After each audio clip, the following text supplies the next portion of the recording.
Hi friends, இன்றைக்கி நம்ம என்ன செய்யலாம்னா ஒரு ஹெல்த்தியான முடக்கத்தான் தோசை செஞ்சிடலாமாங்க. அதுக்கு ஃபஸ்ட்டு முடக்கத்தானை நல்லா க்ளீன் பண்ணி எடுத்து ஓரமாக வச்சிடலாம். இப்போ ஒரு உலக்கு நான் அரிசி எடுத்துருக்கேன், இட்லி அரிசி. அதுக்கு 2 ஸ்பூன் உளுந்து சேர்த்துக்கலாம், 1/4 ஸ்பூன் வெந்தயம் சேர்த்துக்கலாம்.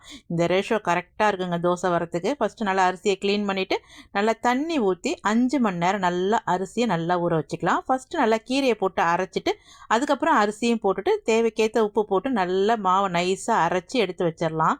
ஒரு 5 மணி நேரம் நல்லா அது புளிக்கணுங்க. புளிச்சாதான் அந்த கீரையிலேருந்து அந்த லைட்டாக அந்த கசப்பு தன்மைலாம் போகும். புளிச்சதுக்கப்புறம் நல்லா கல் காஞ்சோன்னு நல்லா ஒரு கரண்டி மாவு எடுத்து நல்லா தோசை மெலிசாக ஊற்றலாங்க. சூப்பராக நம்ம எப்பயுமே இட்லி மாவு தோசை ஊற்றுவோம்ல, அதே மாதிரி அருமையாக நல்லா மெலிசாக ஊற்றி 2 கரண்டி எண்ணெயும் ஊற்றி எடுத்தா சும்மா அட்டகாசமாக இருக்கும். இது எந்த டேஸ்ட்டும் நமக்கு டிஃப்ரெண்ட் தெரியாது. நல்லா மாவை புளிக்க வச்சதுனால அந்த கசப்புத்தன்மை நமக்கு இருக்காது. இதுக்கு பக்கா காம்பினேஷன் வெங்காய சட்னி தாங்க. நல்லா 2 தோசை வெங்காய சட்னி வச்சு ட்ரை பண்ணி பார்த்துட்டு எப்படி இருக்குன்னு சொல்லுங்கள்.